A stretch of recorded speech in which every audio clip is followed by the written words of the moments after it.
ಎಲ್ಲರಿಗೂ ನಮಸ್ಕಾರ. ವಿಷ್ಣುಸ್ ಕಿಚನ್ಗೆ ಸ್ವಾಗತ. ಇವತ್ತು ನಾನು ಸಂಜೆ ಟೀ ಟೈಮ್ಗೆ ಮಾಡೋಂತಹ 2 ಸ್ನ್ಯಾಕ್ಸ್ ರೆಸಿಪಿನ ತೊಗೊಂಡು ಬಂದಿದ್ದೀನಿ. ಒಂದು ಈ ಅದ್ಭುತವಾಗಿರೋಂಥ ಸ್ಪೆಷಲ್ ಕಾಯಿ ವಡೆ, ಇನ್ನೊಂದು ಬಂದು ರಿಬ್ಬನ್ ಪಕೋಡ. ಮೊದಲಿಗೆ ಈ ಸ್ಪೆಷಲ್ ಕಾಯಿ ವಡೆ ಮಾಡೋಂಥ ರೆಸಿಪಿನ ನೋಡೋಣ. ಇದನ್ನು ಮಾಡೋದಕ್ಕೆ ಮೊದಲೊಂದು ಮಿಕ್ಸರ್ ಜಾರ್ ತೊಗೊಳ್ಳೋಣ. ಇದಕ್ಕೆ 1 ಕಪ್ಪಷ್ಟು ಹಸಿ ಕಾಯಿ ತುರಿನ ಸೇರಿಸ್ಕೊಳ್ಳೋಣ. ಹಾಗೆ ಅದ್ರ ಜೊತೆಗೇ ಒಂದು 2 ಟೇಬಲ್ ಸ್ಪೂನಷ್ಟು ನೆಂದಿರೋ ಅಂಥ ಕಡಲೆಬೇಳೆ ಸೇರಿಸ್ಕೊಳ್ಳೋಣ. ಅದ್ರ ಜೊತೆಗೇ ಒಂದು 2 ಟೇಬಲ್ ಸ್ಪೂನಷ್ಟು ತೊಗರಿಬೇಳೆನೂ ಸಹ ನೆನೆಸ್ಬಿಟ್ಟು ಸೇರಿಸ್ಕೊಳ್ಳೋಣ.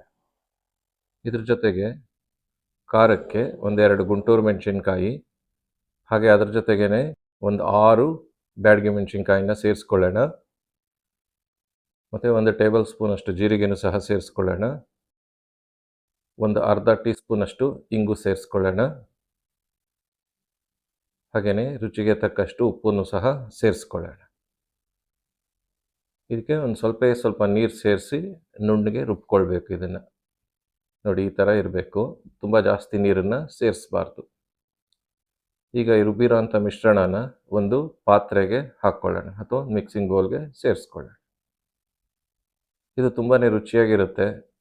ಮತ್ತು ಇದಕ್ಕೇನು ನೆಂಚ್ಕೊಳ್ಳೋಕ್ಕೆಲ್ಲ ಏನು ಚಟ್ನಿ ಆ ಥರ ಬೇಕಾಗಿಲ್ಲ.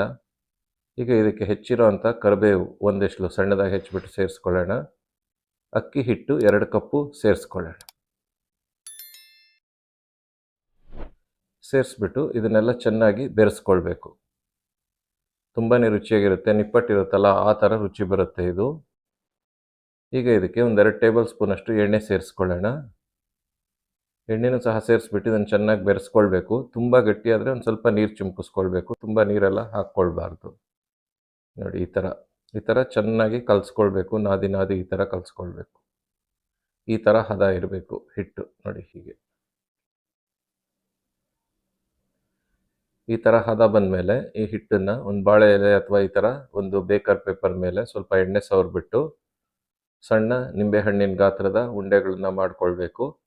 ಅದನ್ನ ಇಟ್ಬಿಟ್ಟು ಈ ಥರ ಕೈಯಲ್ಲಿ ತಟ್ಕೊಳ್ಬೇಕು. ಅಥವಾ ಮೇಲೆ ಇನ್ನೊಂದು ಪೇಪರ್ ಇಟ್ಬಿಟ್ಟು ಒಂದು ಯಾವುದನ್ನ ಡಬ್ಬಿ ಆ ಥರದ ತಳದಿಂದ ಸಹ ಒತ್ಬೋದು. ತುಂಬ ಸುಲಭವಾಗಿ ಆಗುತ್ತೆ. ನೋಡಿ, ಇಷ್ಟು ದಪ್ಪ ಇರಬೇಕು. ಈ ಥರ ಒತ್ಕೊಳ್ಬೇಕು. ಇದನ್ನು ಚೆನ್ನಾಗಿ ಕಾದಿರೋವಂಥ ಎಣ್ಣೆನಲ್ಲಿ ಹಾಕಿ ಕರ್ಕೊಳ್ಬೇಕು.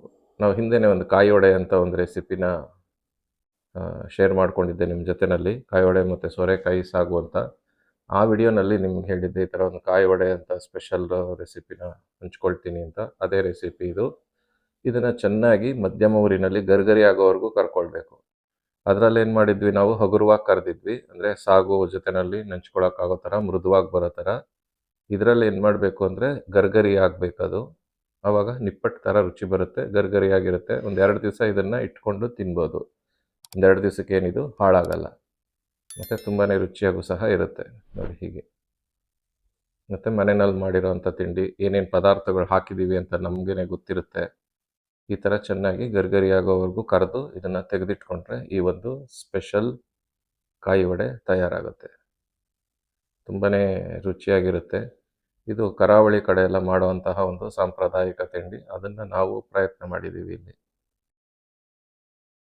ಈಗ ಈ ರಿಬ್ಬನ್ ಪಕೋಡ ಮಾಡುವಂಥ ರೆಸಿಪಿನ ನೋಡೋಣ. ಇದು ಅಷ್ಟೇ, ಬೇಕರಿಗಳಲ್ಲೆಲ್ಲ ಸಿಗುತ್ತೆ ರಿಬ್ಬನ್ ಪಕೋಡ.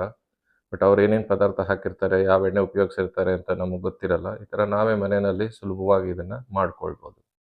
ತುಂಬಾ ರುಚಿಯಾಗೂ ಇರುತ್ತೆ. ಒಂದು ವಾರ ಇಟ್ಕೊಳ್ಬೋದು ಇದನ್ನು ಮಾಡೋದಕ್ಕೆ ಒಂದು ಮಿಕ್ಸರ್ ಜಾರ್ಗೆ ಒಂದು ಅರ್ಧ ಕಪ್ಪು ಹುರುಗಡ್ಲೆ ಸೇರಿಸ್ಕೊಂಡು ಪುಡಿ ಮಾಡ್ಕೊಳ್ಳೋಣ. ಈ ಥರ ಪುಡಿ ಮಾಡಿದಂಥ ಹುರುಗಡ್ಲೆನ ಒಂದು ಜರಡಿಗೆ ಸೇರಿಸ್ಕೊಳ್ಳೋಣ. ಈ ಥರ ಸೇರಿಸ್ಬಿಟ್ಟು ಅದ್ರ ಜೊತೆಗೇ ಕಡಲೆ ಹಿಟ್ಟು ಒಂದು ಅರ್ಧ ಕಪ್ಪಷ್ಟು ಕಡಲೆ ಹಿಟ್ಟನ್ನು ಸೇರಿಸ್ಕೊಳ್ಳೋಣ. ಹಾಗೆ ಅದ್ರ ಜೊತೆಗೇ ಒಂದು 2 ಕಪ್ಪು ಅಕ್ಕಿ ಹಿಟ್ಟನ್ನು ಸಹ ಸೇರಿಸ್ಕೊಳ್ಳೋಣ.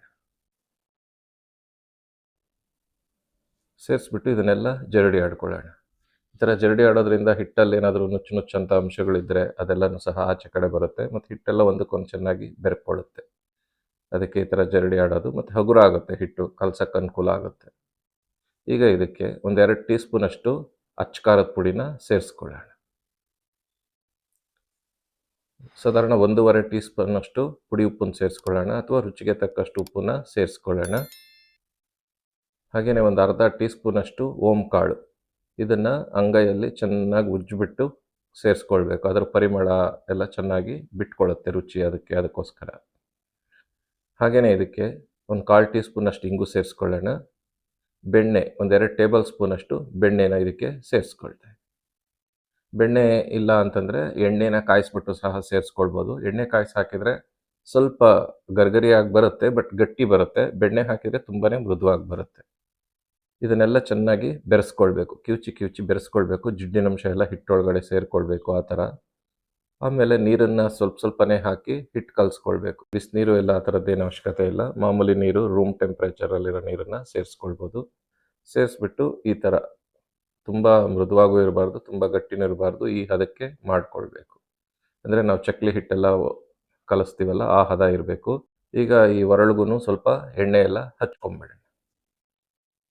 ಈ ಥರ ಎಲ್ಲ ಹಚ್ಬಿಟ್ಟು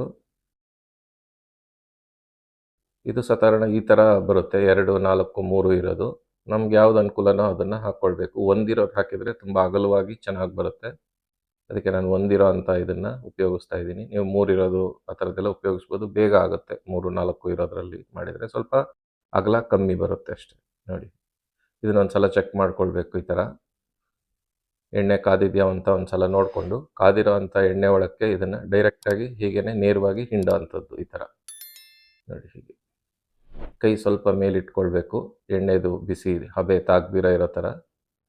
ಈ ಥರ ನೊರೆ ಎಲ್ಲ ಹಿಂಗಿದ ಮೇಲೆ ಇದನ್ನು ಬದಲಾಯಿಸಬೇಕು. ಯಾಕಂದರೆ ತಕ್ಷಣ ಅದು ಗಟ್ಟಿ ಆಗಿರಲ್ಲ. ಅದಕ್ಕೋಸ್ಕರ ಈ ಥರ ಜಾಲರ ಸಹಾಯದಿಂದ ತಿರುವಾಕ್ಬಿಟ್ಟು ಇನ್ನೊಂದು ಕಡೆನೂ ಸಹ ಚೆನ್ನಾಗಿ ಕರ್ಕೊಳ್ಬೇಕು.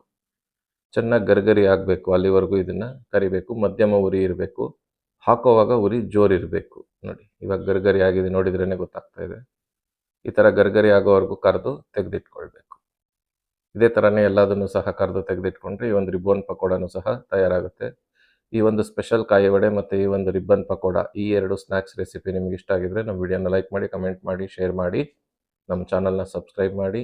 ಧನ್ಯವಾದಗಳು.